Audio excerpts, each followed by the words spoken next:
2020 Burlington Electric Commission meeting. My name is Lori Lemieux, and I'm the board clerk for the commission, and I'd like to call this meeting to order at 5:41. This being the first meeting, the first order of business is to elect officers. At this time, I want to open the floor for nominations for chair of the commission. I nominate Commissioner Stebbins to chair. Okay, Scott is nominating Gabrielle. Do I hear any other nominations? Okay, hearing none, I close the nominations. By way of roll call, can you please indicate aye in support of Gabrielle as chair of the Burlington Commission, or nay? Commissioner Herendeen? Aye. Commissioner Moody? Aye. Commissioner Shagnon? Aye. The ayes have it. I now turn the meeting over to you. Laura, you do that so well. I read it. I know. We have another officer role to fill. This is the vice chair, and I am asking the other commissioners if there is a proposal for a vice chair. I nominate Scott Moody. And is there a second?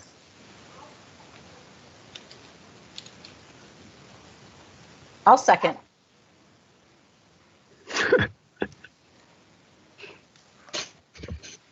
And by roll call?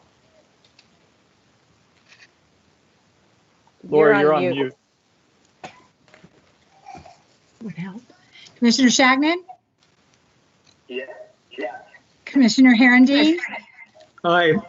And Commissioner Stebbins? Aye. The ayes have it. Excellent. Thank you, everybody. Yay. So the next item on the agenda is the agenda itself. No, we have board to clerk. vote with board clerk. Oh, Board clerk. you know, because you're not important, Lori, at all. Like, sorry. That's okay. That's all We right. must also elect a board clerk. Is there a nomination?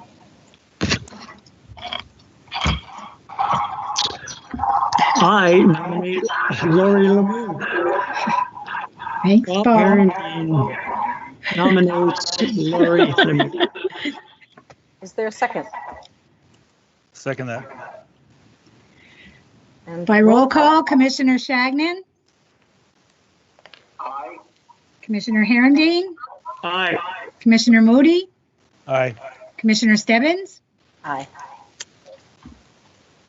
I'm the board clerk. If I'm chair next year, maybe I'll remember. Sorry. So next on the agenda is the agenda itself. Are there any proposed modifications or edits to the agenda itself? Okay, hearing none, I'll move forward to minutes of the June 10th, 2020 meeting. Thank you. They were thorough as always. Were there any content-related suggested changes or edits? No. So then, is there a motion to approve? Move to approve as presented. A second? Second. By way of roll call, Commissioner Shagnon? Aye. Commissioner Herendeen? Aye. Commissioner Moody? Aye. Commissioner Stebbins? Aye. Thank you, Lori. Next up, we have the public forum. Do we know, Lori, if there's anyone from the public joining remotely? There is. Excellent. Anu is on with us. I think she's going to intern, I believe, at Burlington Electric. Great. So, Anu, are you there? Yes, I'm here. Hi, everyone. Okay. And are you going to be interning? Is that your position? Yeah. I've been working with Burlington Electric since the end of May, and I'm here till the end or till mid-August. I'm looking at energy burden and Section 8 housing and new American families. Okay, thank you. That's great. Will you be able to present your findings to us? Understanding that actually one of the conversations we should have today is whether or not we plan on having a meeting in August. And I'm assuming you'll be gone by September, but will you have a chance to present? Well, I could present if you guys would like, but I'm also having a few deliverables. I can talk to Jen Green, my mentor this summer, and see what I could do about getting you guys the reports I make. That would be great, because all three areas that you're studying are critically important and often the areas that are hard to reach from typical business approaches. So thank you. And where are you coming from? I'm actually in Barrie, Ontario right now. Okay. Yeah.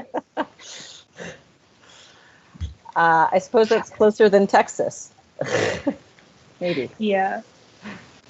Excellent. Anybody else? Or if you'd like to say anything else, are there any other voices for the public forum? There's no one from the public, no one else.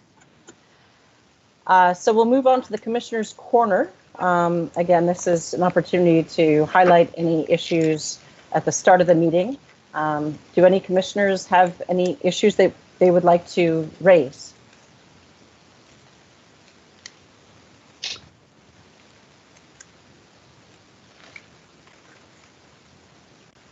Bob? Jim's all set. Later. Okay. All right. So then we will move on to the general manager's update. This is an oral update, and then we'll also have the financials. Darren, thanks for leading the way. Okay, now I'm unmuted. Well, first order, congratulations to our chair and vice chair, not only for their continued service in those roles, but being reappointed by the city council to the commission. We're glad to continue to work with you. So congratulations, Gabrielle and Scott. In terms of items from the GM report, I do just want to reiterate, we are waiting on the close for June, which will be the year-end close for fiscal 20.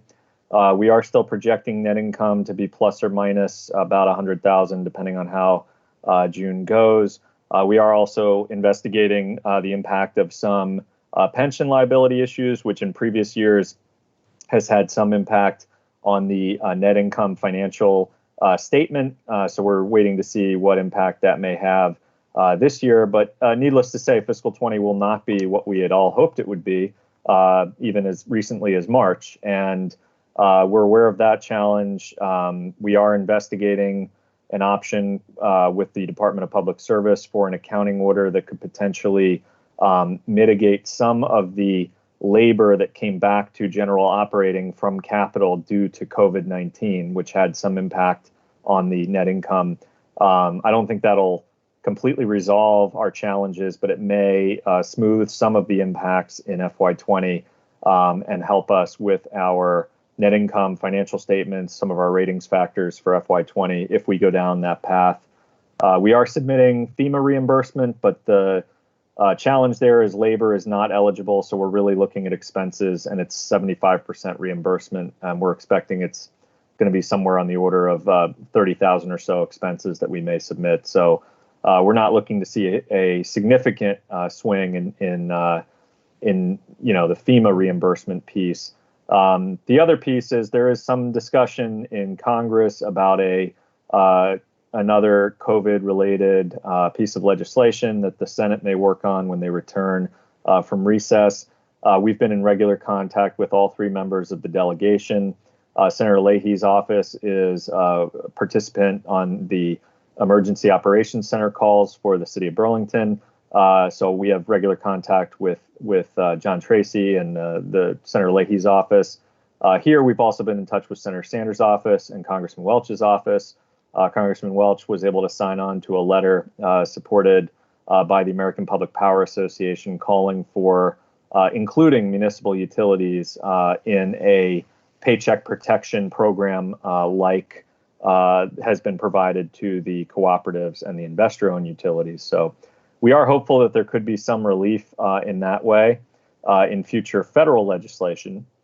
In terms of state legislation, Emily and Andy Higbee have had an initial conversation with the Department of Public Service around how they're planning to allocate $8 million in funding from the state legislature through the CARES Act that will be used to help customers who have fallen behind on their bills catch up with arrearages. And so we're obviously looking to make sure there's a fair share of that for Burlington Electric customers, both residential and commercial, who have fallen behind and created some of the gap that we are seeing in arrearages between what would be expected and what we're actually seeing, mostly related to COVID. In terms of COVID impacts, continuing COVID impacts, the latest sales numbers, weekly sales numbers, have us as a total system down about 3.9% from where we were projected to be in normal circumstances. That gap has been closing kind of slowly but steadily. It was, I think, at one point during the peak COVID impacts around 13%. So we are seeing sales to customers coming closer to what was expected. It's still not all the way there. And I have to note that Mike Leach, who forecasts this for us and collects that data, is finding that residential is up significantly due to cooling loads because of the unseasonably warm temperatures that we've seen through parts of, I think, June and into July. So that is mitigating, in a sense, what would otherwise be perhaps a slightly larger gap between expected sales and the COVID impacted sales to customers. We did have a public meeting yesterday that Commissioner Herendeen was joined us for as well as a participant. Was myself, Jen Green, and Chris Burns from the BED team, along with the mayor and David White from the planning department, and Bill Ward from permitting and inspections, and the new or incoming CEO of Vermont Gas, Neil Lunderville, who may be familiar to some. We're talking about policy proposals related to electrification of new buildings, standards for creating electrification requirements in new buildings. We were able to hear public feedback from, I think, around 25 to 30 folks who participated. It was a great discussion, a lot of good feedback there, and we're going to continue to take feedback via the Net Zero button on the BED website for the remainder of this month. And then in August, we will begin working on a report back to the City Council for additional progress on that, with the idea that the Ordinance Committee may look at that in October. That's the time frame there. Bob, thank you for joining that meeting last night. And just want to note Bethany is joining us now. Sorry to interrupt. No worries. Hi, Bethany. Hi, thanks. Sorry, I'm late. I sent this morning to everybody a PowerPoint on net zero energy that we're planning to present to the City Council on Monday at their meeting. We had promised, as part of the Council adopting the net zero energy roadmap findings, to provide semi-regular updates on our progress. I'm particularly proud of this presentation. We had, I think, a number of folks across the company had a hand in adding data and creating data for this. And I was involved with a few of the slides myself. And what we've got there is, I think, a very good snapshot of where we are as a city on emissions on an apples to apples basis for the first time, really kind of crossing over between the old climate action plan data from 2010 and 2013 and the new 2018 baseline from Synapse, which does show a trajectory that is modestly downward, about 5% down from 2010 levels by 2018. That is largely due to becoming renewable on the electric side.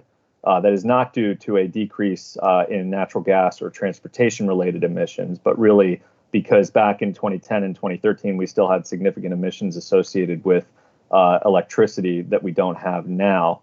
The transportation and natural gas emissions, of course, are the focus of the roadmap. And both the 2018 data and the 2010 data in there includes non-Burlington vehicles, which is not a primary focus of the roadmap. But in order to have an apples to apples comparison, we included it since the 2010 data had included it. So it gives a good snapshot there. There's some good slides on our program uptake, and I think some good slides in terms of some of the impact we're beginning to see in terms of emissions and participation in our various programs. I did find, and I know Jen Green was able to confirm this, there really is no locality in the nation that has as ambitious a goal in the time frame that we have. And in fact, skipping ahead an item, we were finalists with the Smart Electric Power Alliance for this Public Utility of the Year award. And one of the things they noted was that we have the first net zero plan in the country for 2030. And so I do think it confirms that we are tackling an ambitious goal, as we should be. And one of the points I'm planning to make with the council is, given that we are tackling such an ambitious goal, I do think it's fair not to assume that we're going to make linear progress towards that goal. And I think the roadmap makes the same assumption that technology adoption curves are going to be affected by not only what we do here, but state and federal policy, by price trends, by consumer acceptance. We have a lot of different factors that are going to figure into our success. But I think we're aiming very clearly in the right direction, and we are pursuing policy change and incentive programs that are trying to move us in that direction. And I think we have a lot to be pleased with and a lot more work to do. And we obviously welcome engagement on that with the City Council. And I do want to pause and see if anybody on the commission had questions about the presentation before I move on to any other items. I do. I'm guessing Bob does also, just by looking at his facial expression. Do you want to go first, Bob? Darren, I went through it in detail and I have a few comments, but I think I can deliver those to you privately. Okay. They're not secret, but we don't need to do it and take up the time now. Okay, certainly welcome any comments that you'd have for us. Okay. And, oh, sorry, go ahead, Scott. Yeah, I just had a question about one of the earlier things you were talking about with the trying to get money from the legislature with regard to arrearages. Have they come up with any criteria for that, or any sort of what are the boundaries around that, high, low, or whatever, or does that have even been fleshed out yet? That was part of the conversation that Emily and Andy had started with the Department of Public Service, but I do think the things I'm aware of is residential and commercial both be eligible. And I think there's some discussion around, the allocation formula. You could do it by how big your utility is relative to the rest of the state, or by how much load you serve, or how many customers you have. But you also could do it in terms of what your arrearages are, your COVID-related arrearages are. And that's something that I think we're really open to considering, because that would really makes sense. I do think, and Emily should jump in if she's got more to add on this, but I do think that they are not looking to set the normal income parameters that might normally exist around this type of assistance, because the disruption from COVID may make some of those a lot less relevant in this particular program. But let me pause there and see if Emily has anything to add related to that. Hi, everybody. Yeah, Darren's correct that the Department of Public Service is essentially, I think, at this point, envisioning some sort of self-certification program or process where there would be probably an audit opportunity or some sort of audit to check, but they're really focusing on trying to make this as simple as possible for customers to access. And so customers would have to basically certify that the reason for their arrearage is COVID related, that there's been some sort of COVID impact on them that has caused them to have trouble paying their bill. And then another part of the discussion, I think, which might have been where your question was going, Scott, was whether every individual or every business would be eligible for a certain amount, or would you be able to apply multiple times for relief to get up to some sort of cap? Or would everyone who applied just be given a flat amount, kind of irrespective of the amount of your arrearage? And then that something makes like it that, simplify. Yeah. So more granular. They're kind of looking at those two options in terms of potentially two ways to do that. It does get complicated if you have like a first-time applicant versus a second or third-time applicant. So those are some of the things they are still considering and looking into. We don't have a firm proposal either way on what their final approach will be. Okay, thank you. Other questions from commissioners? Darren, a clarifying question. First of all, it's a great presentation. Clarifying question, and I also think it's helpful to be very clear about what Jim is waiting. Jim! Hi! Oh, no, we can't hear you, though. We can see him. And his whole family, also. Clarifying question. Honestly, I was a little surprised by the solar per capita. I'm assuming that includes like the 2.2 megawatt up in the New North End. So I might just exercise a word of caution on that, because I think the different types of solar arrays and ownerships, although we are a municipality. Okay.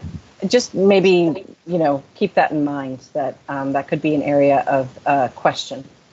Yeah, the solar per capita includes all the solar essentially located in our service territory, and it's Environment America does this Shining Cities report, and each year they look at per capita metrics, and apparently we are #1 in the Northeast, not just New England. It does include that 2.5 megawatt, the South 40 project, as well as all of the rooftop projects, but our comparison is, and the airport, the comparison is apples to apples, as I understand it, with other communities. Okay, great, thank you. I will just add a couple other items in terms of the report. As you saw, we are not looking at Green Mountain Transit making an e-bus procurement. They were not successful with their most recent federal low-no emissions grant, unfortunately. We obviously stand ready to support them with incentives to purchase additional e-buses, and we'll continue to work and advocate for that as part of their system. On the other side of, in terms of federal aid, we are in a position that's relatively unique, where we've been invited on a non-competitive basis, so a kind of exclusive basis, as a recipient of the Economic Development Administration's funding back in 2013 for our on-bill financing revolving loan fund that the energy efficiency team has administered. We've been invited to add $500,000 in capital for revolving loan fund as part of the CARES Act.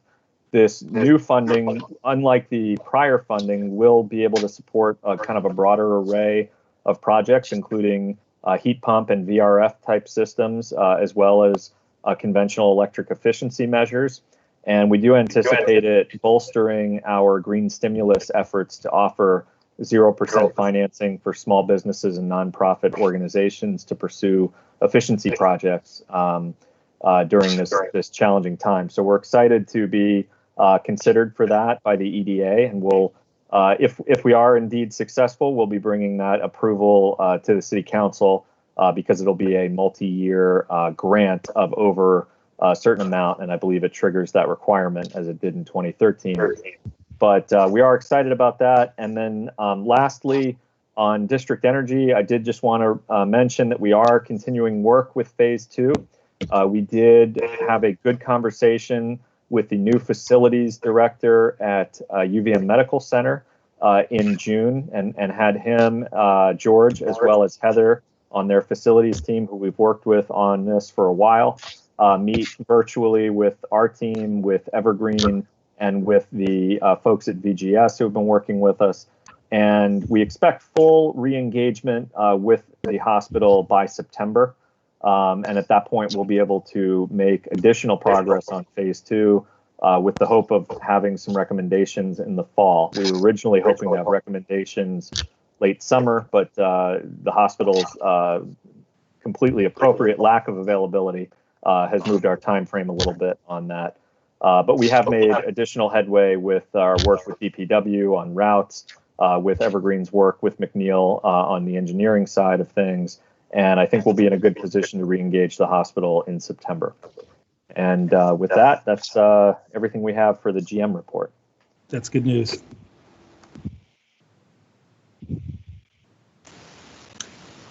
Great, thank you. Any questions for Darren, or should we move to the financials? Okay. Thanks, Darren, and thanks also to the full team that's sitting here listening. You guys continue to do great work, so really appreciate it. So financials. Hi, everyone. Happy to be here with you today. Welcome. I'm just going to share my screen with you. Oop.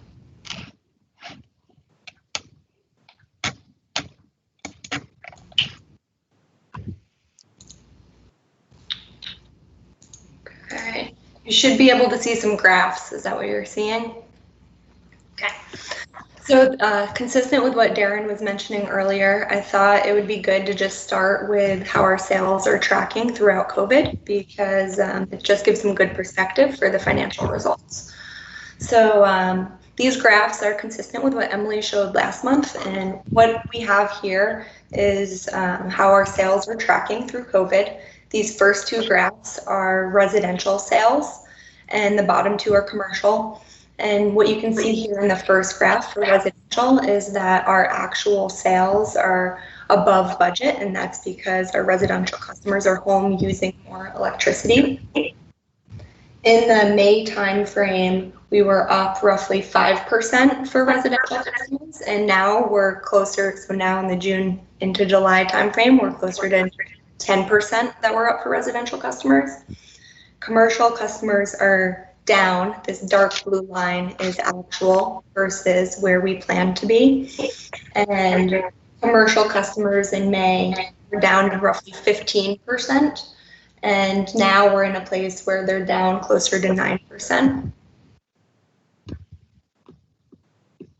Just moving down to show what that looks like in terms of our total system.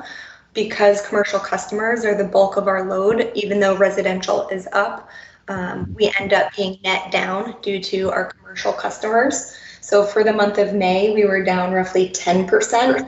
But as Darren mentioned, as we're getting into this past week of the first week of July, we were down 9%. So it is good news going in the right direction.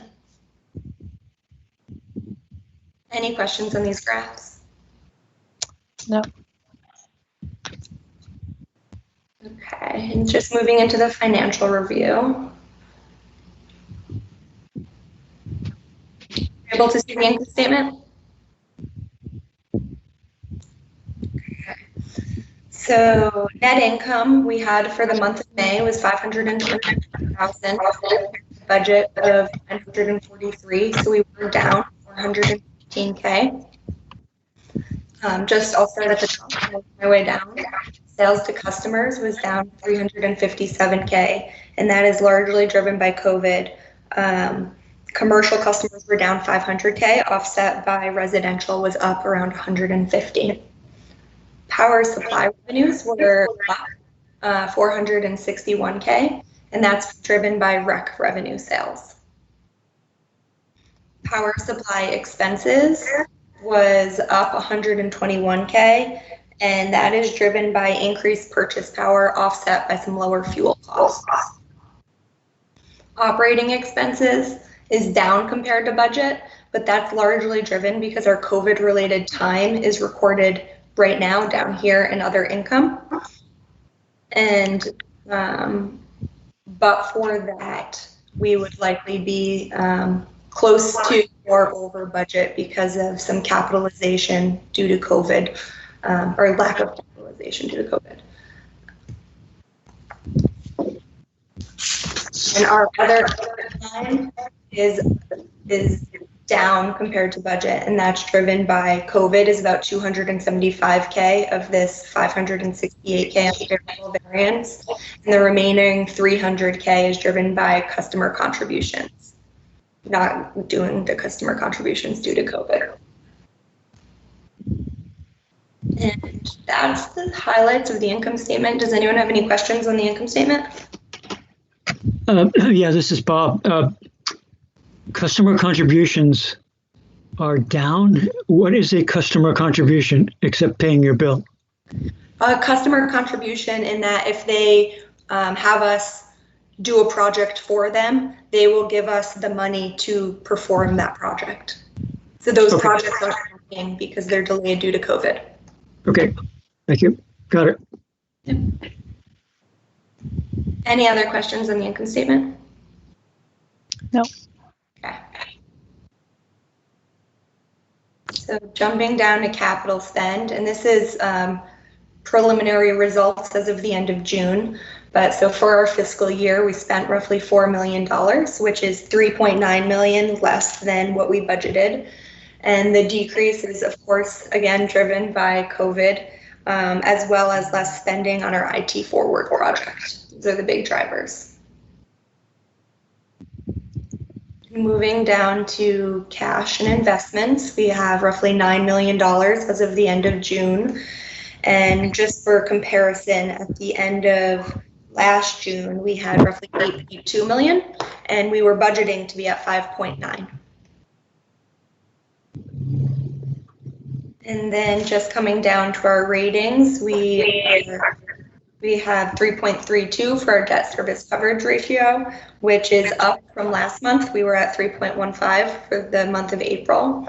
Our adjusted debt service coverage ratio of 0.78, which is also up from April. We were at 0.73, and our cash coverage, or days cash on hand, at 122, and in April 119.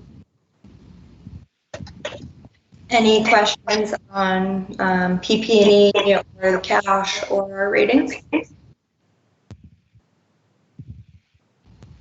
I think that's the highlights of the financial section, but there's a lot of pages here. So if anyone had any questions on some of the detailed pages, I'm happy to jump to those.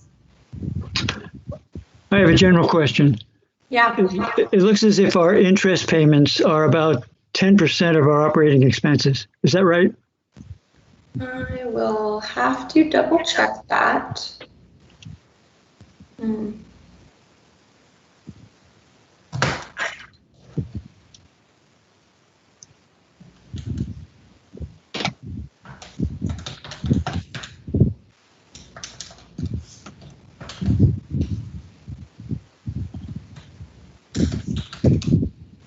A little up from that, but yeah. For our total operating expenses.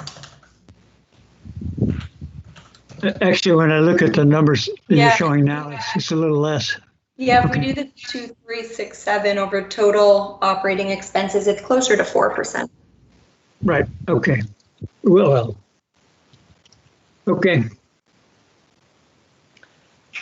Can you touch a little on why we're seeing the slight increases in terms of the Moody ratings?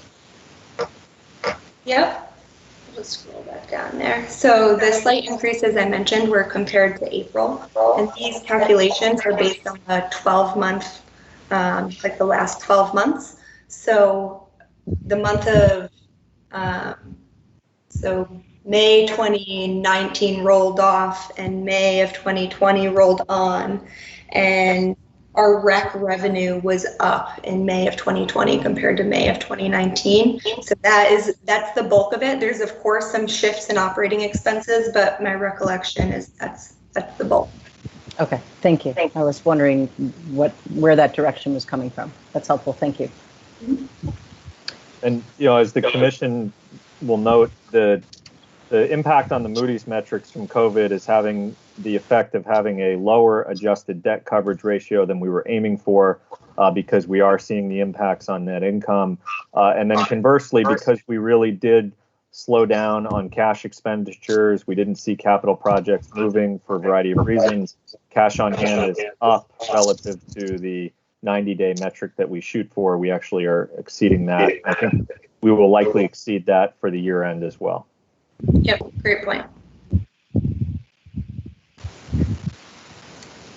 Thank you. Are there other questions from commissioners on the financials? Not for me. Andrea, thank you. I think that was your first report. Yeah, it was. Well done. Thank you. Moving forward, we have the strategic direction. Thank you, everybody. I think we had a really great conversation about this last month. And Bethany, I hope you were able to get some comments in. Really appreciated the areas in which people were probing in our June meeting. This is both a discussion and vote. And Darren, if you want to lead. Yes, so thank you. We have in the packet here, and I want to again thank Emily for helping to shepherd this document to where it is.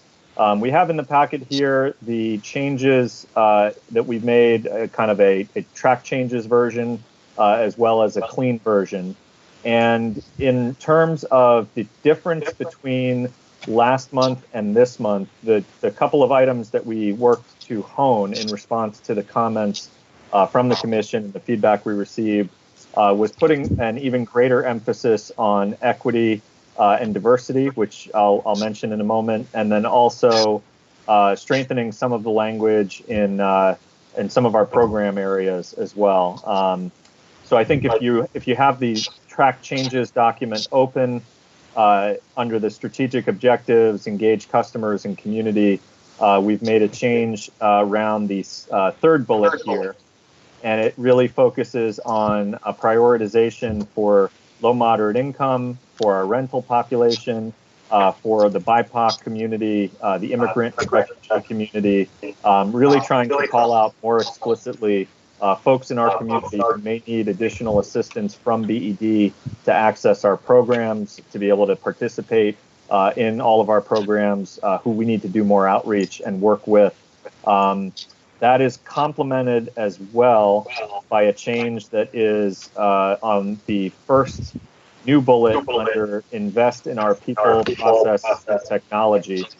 And you'll see we have an explicit charge that we want to adopt to work with not only Change the Story, which is in our building, and we've been working with them on our some of our job descriptions and trying to make BED a welcoming place of employment in terms of our job descriptions, but also work with our new city director of racial equity, inclusion, and belonging, Taisha, who has joined the BED leadership team for a call to talk about her work, as well as human resources, and really focus in on making sure that we are attracting and developing and retaining a diverse workforce that has all of the skill set needed to meet our net zero vision and objectives. So I think those two changes are really in response to some of the feedback we received from the commission and some of our own internal searching for more precise language to spell out how we're going to work on making our programs more accessible, how we're going to work to do greater outreach in the community, and how we're going to work to make our own workforce even more diverse and make our place of employment even more welcoming. So we have those changes. We also have a change, if you scroll down to the innovate to reach net zero energy. I think we made a tweak in the bullet related to transportation. I believe it's the fourth bullet here. And it talks about, it uses slightly stronger language, talking about investing and encouraging the use of the electric infrastructure to serve all of our customers across all modes of electric transportation, including bikes, EVs, and buses. We tried to just further emphasize that we are not just trying to provide the fuel, which we are, but we really are trying to really move and motivate this transformation of our transportation system and be a player in all of those modes in helping our customers. So Emily, did I miss any changes from the prior version? Nope, you got them all. Okay. So those were the changes that we made from the last time, and obviously all the changes we discussed last meeting are still included in the document. And I think Emily and I are happy to answer questions if there are any.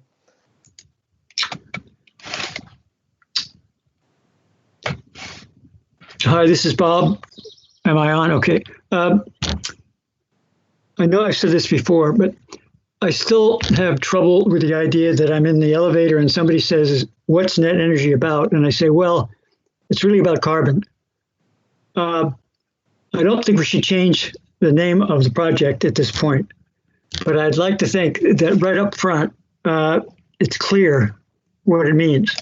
It is not zero energy. It is zero fossil energy or zero carbon, depending how you want to state it. And that doesn't come out, in my mind, clearly enough to avoid confusion.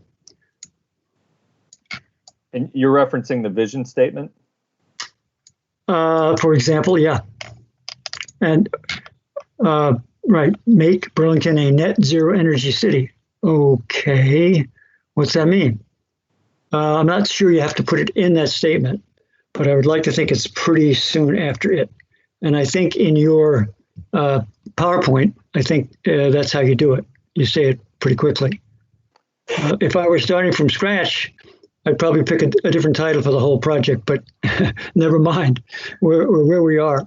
But that is what I think is appropriate. I have a feeling a lot of people, when you ask them what it means, they'll say, "Oh, we're going to go down to zero energy use."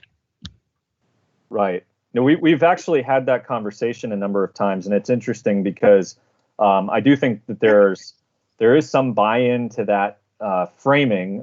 It was funny. We were on a call the other day, and I was talking with Mary Danko with the Fletcher Free Library, and she had really internalized the net zero and understood it to mean all the things you just said, Bob, and liked the framing. And I've had other conversations that are very much like you just mentioned, where people aren't as clear. And I think from the BED team, we would be open if the commission is interested in adding language to the vision statement to make it even more crystal clear that this is a climate goal. We see it that way. We embrace that. And if there's a couple of words here to add that would make that even more crystal clear, you would have our full backing for that type of change. I think that would be excellent. I think it's actually very important, particularly because in some of my day job research, when you ask CEOs of businesses about cutting down their energy use, they equate that, not everybody, but there is a response there at times in which they equate that with, less growth of their business. And I think to the degree that we communicate, this is about using renewable resources more wisely. It doesn't necessarily mean we are not still an active community. I think that's critically important. Well, it's even more, in a way, separate than that, I think. I mean, we're saying we want to cut down carbon emissions to zero, period. Whatever else happens is peripheral. We do have some goals about local energy versus not so local energy. We do have a loose goal about reducing overall energy use, but that's not driving it all. The climate thing says less carbon, and you can have many different futures, including probably the ones that these business people would be happy with, that involve zero carbon. Exactly. But maybe even more energy. Right. I would caution, though, the reason why we still want to practice energy efficiency and conservation is because then you have to build less renewables. Well, of course. Yeah. Look, I know I bring it up every time, so I'm apologizing in a way. I'm not saying. No, I think it's important. Don't upset the apple cart, but please say it somewhere relatively upfront. That's all. You know what? I'm always conscious that we try to keep this on one page. I know. I was going to ask you that. That was like Neil's, that was. Yes, important. we like having a one-page document, and I know Adam Rabin, who has to, kind of format this for us, will find a way to put all of this on one page.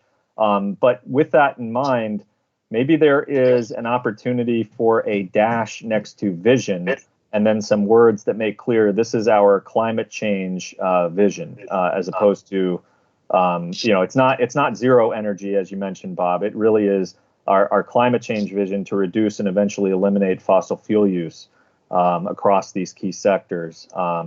So I don't know if that would be a way to call it out, but I don't want to lose the thread here that we would love to call it out. I don't think directing it to climate change is clear enough. For folks who don't live and breathe this energy work, what's clear in my mind is, net zero carbon. And I agree, we're not changing the name, we're not changing the logos, but I think if you make it the language you were just saying, Darren, it may be a little vague. And Bob will just mention this again next year. I'll probably do it anyway. Which is okay. I have a proposal, another proposal, an alternative proposal.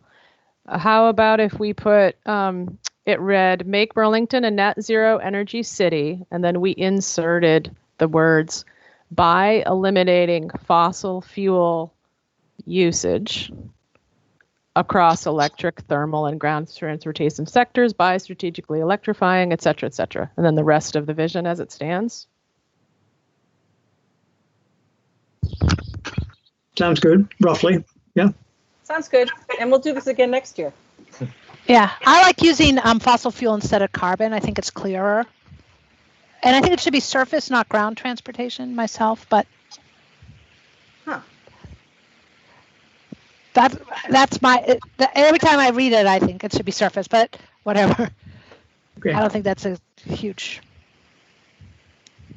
And I think if we're wordsmithing, I might even, Emily, in the part where you say by eliminating, we might want to say by reducing and eventually eliminating, because we're as ambitious as we are. We know we're not going to eliminate it tomorrow, but we do want to reduce and then eventually eliminate by our 2030 goal. That's precisely what our website actually says, Darren. Perfect. I propose to simplify it in the Lunderville to achieve the Lunderville goal of one page and brevity. But you can always play with the font size. Eventually eliminating. Eventually, yeah. In 10 years. Yeah, everybody says eventually. Well, it's a 2030 plan, right? So it is. Other comments from commissioners? Thank you, Bob. I think that's very helpful feedback.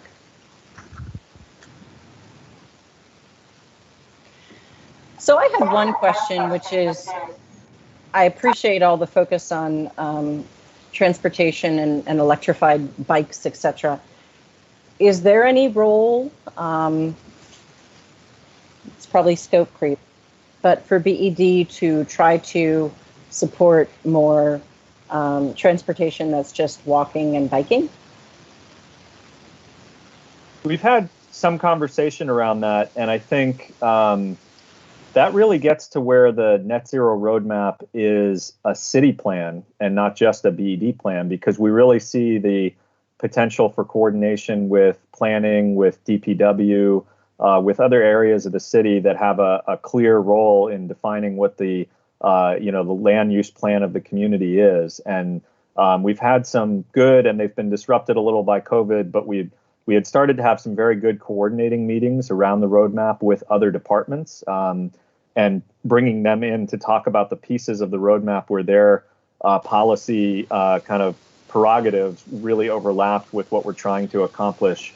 So I've tended to think that we have a role in electrifying anything that can be electrified and reducing fossil fuel use, and obviously supporting the other areas of the city that have a role to encourage additional walking, biking, transit use, compact land use design, and participating in that. A good example, just today, we were talking, and Jen Green is participating in multimodal conversations around transportation for high school students. And so I think we have a good role to play in coordinating there with other areas of the city.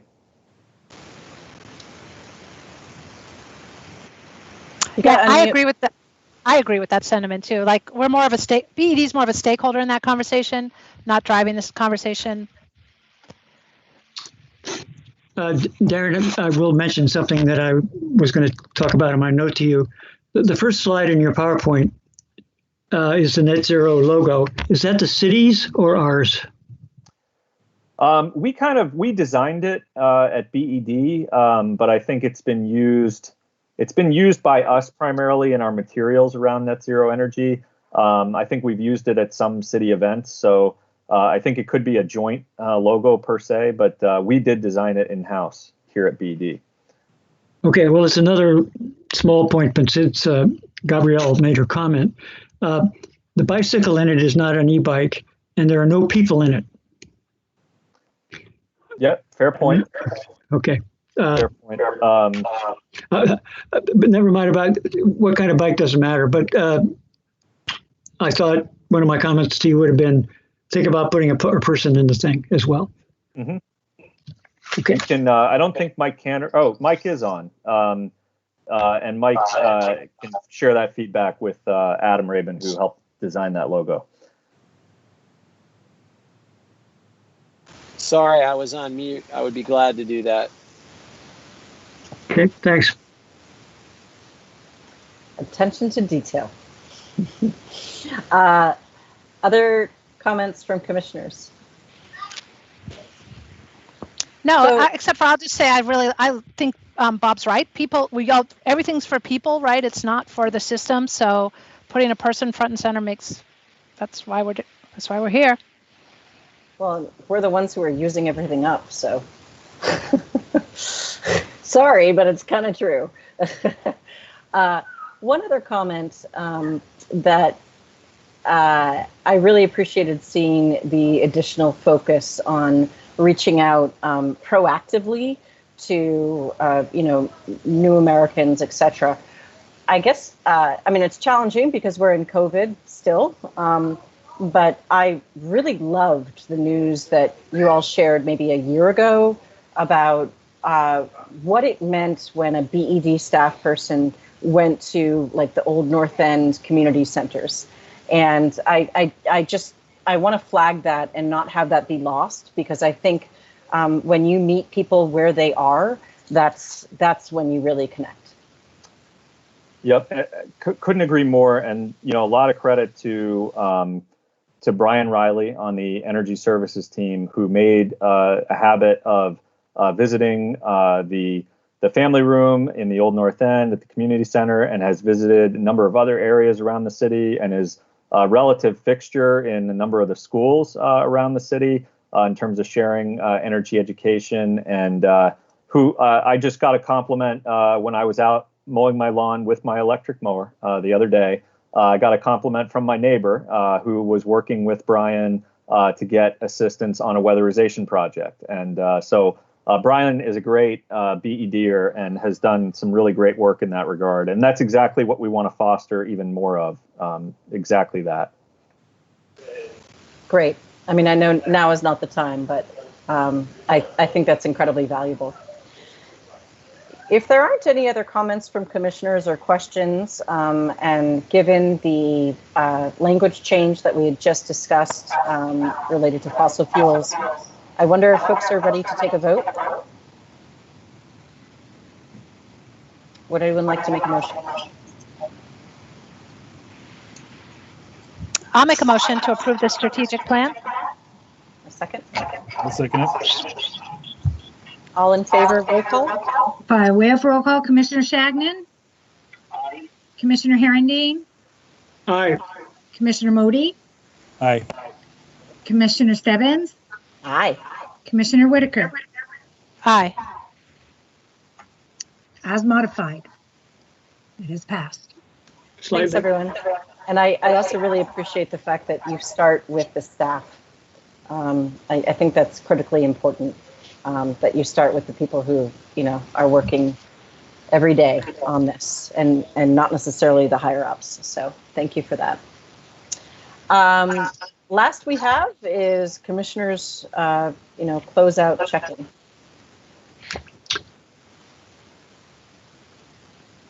you're muted. Yeah, okay. I just noted some stuff in all the literature we get, which looked kind of shocking, and maybe I'm not reading it right. One was that Winooski 1 was out of commission. And the second one was that the gas turbine was out of commission. Did I get it wrong? I'll let, I know Munir and Paul Pickner are both on. Let them respond. Paul Pickner here. Yeah, if you could point me to the page, I may be able to explain, but that is not the case. The gas turbine is available. We had a small period of unavailability, but the gas turbine is available. And the hydro, we have some issues with a single unit, but it is fully available for the water that we have flowing down the river. Okay, meaning, whoops, wait a minute. Meaning these days there's not much water anyway? Correct. We're only making about 0.5 megawatt. And one unit is capable of approximately 2.5 megawatts.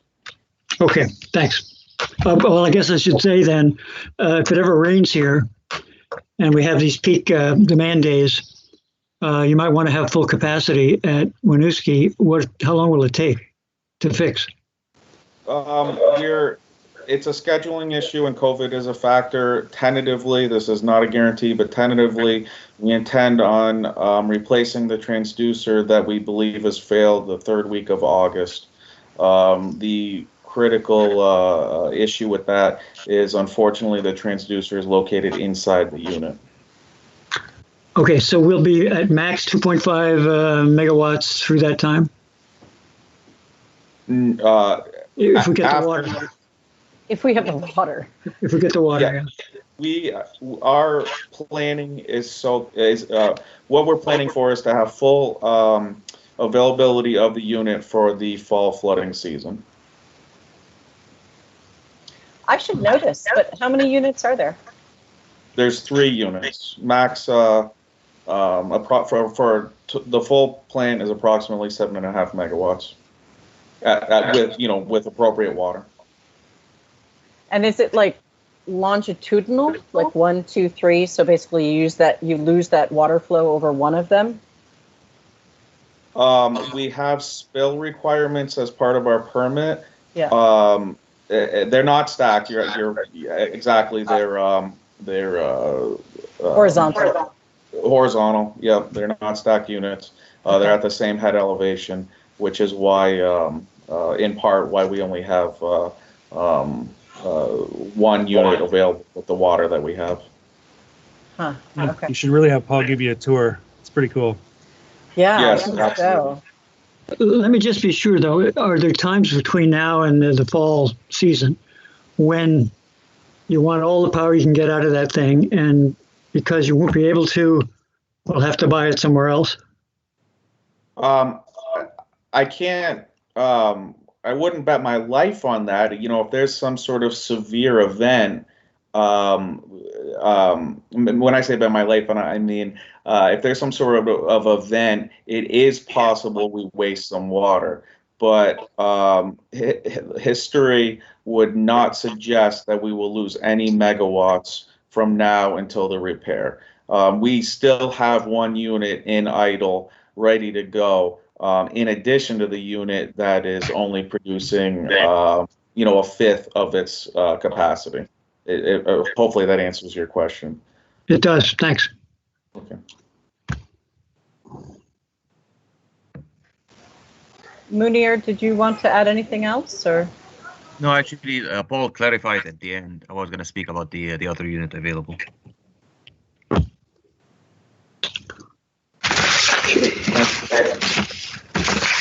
Anything else from commissioners? Nope, I'm all set. If I can just ask a quick question from our IT standpoint, did all the commissioners have the opportunity to migrate their emails over to our new 365? Okay. Even I've done it. I was able to do that with the help of your IT people. Okay, so Scott and Bob have done it, and it sounds like maybe Bethany, Gabrielle, have not yet been able to do it. The laggards. Yes. We are available to help. If you need any information or instruction on it, Sue Fritz is available, or feel free to reach out to me or Lori. And I think if I'm not mistaken, you'll need to move it over to continue to get full functionality with our email system. And it's working great. The IT team did a great job in the middle of all of this, supporting this migration. So let us know if you have any trouble whatsoever with that. Well, and maybe you should tell the clerk to stop sending things to our personal emails, because then we might actually be proactive. No, I promise I will do it. She's very thorough. Sorry. I try. I promise I'll do it. Actually, we should talk about August. Historically, we have not necessarily met in August unless there's a dire need. We are far more efficient via Zoom than in person. I wonder if folks, like, for me, in terms of the budget, it would be helpful to have a form of check-in and communication given what's going on with COVID. But I guess I'll ask the rest of the commissioners what your thoughts are. I think we should do it. Have a meeting. Yeah. Certainly, if Darren has the items that need to be discussed, I guess I would make that his or your between the two of your call, depending on what the what we have on our plate to discuss. 6 and 1/2 dozen the other for me, but if we need to, then it's not a problem. The only thing that is kind of lingering that I will want to brief you on when we have it ready. We are still waiting on a final MOU to review related to the Moran settlement, which I did brief you on in an executive session previously. So if that was available, I would happily provide a briefing on that again in August. I can't promise that it will be. It's been a relatively slower process because of COVID than I had anticipated. But otherwise, we'd be happy, obviously, to share our financials and the GM update either in writing or via Zoom, whatever the commission's preference. So that would be August 12th. I'm going to propose that we keep that penciled in, and that Darren, you and I check in a couple of weeks before when you have a sense of where things are with the budget. The fact that we've gone from like 13, 14% down to like 4 to 5% is, thank goodness for everyone using their AC window units. That's not quite what I'm really with, but it's helpful in terms of the budget, and it would also be helpful to understand where we land with both the federal policy in terms of munis also being part of what the co-ops and the IOUs are getting in terms of the support, and then finally what we see as we start to see things roll out on the state level in terms of arrearage. If we determine, Darren, you and I, 2 weeks prior, so that we can communicate that effectively via printed form, I'm happy to do that. But I think we should keep this for now, just given the fact that we are in, once in 100 years pandemic. Sounds good. All right. Is there a motion to adjourn? I move that we adjourn. Second. Second. That was seconded by Jim Shagnon, Commissioner Shagnon. Roll call. By way of roll call, Commissioner Shagnon. Aye. Commissioner Herendeen. Aye. Commissioner Moody. Aye. Commissioner Stebbins. Aye. Commissioner Whitaker. Aye. Thanks, everybody. Thank Thank you. you. Adjourned Right. 6:45. Be well, everyone. Bye-bye.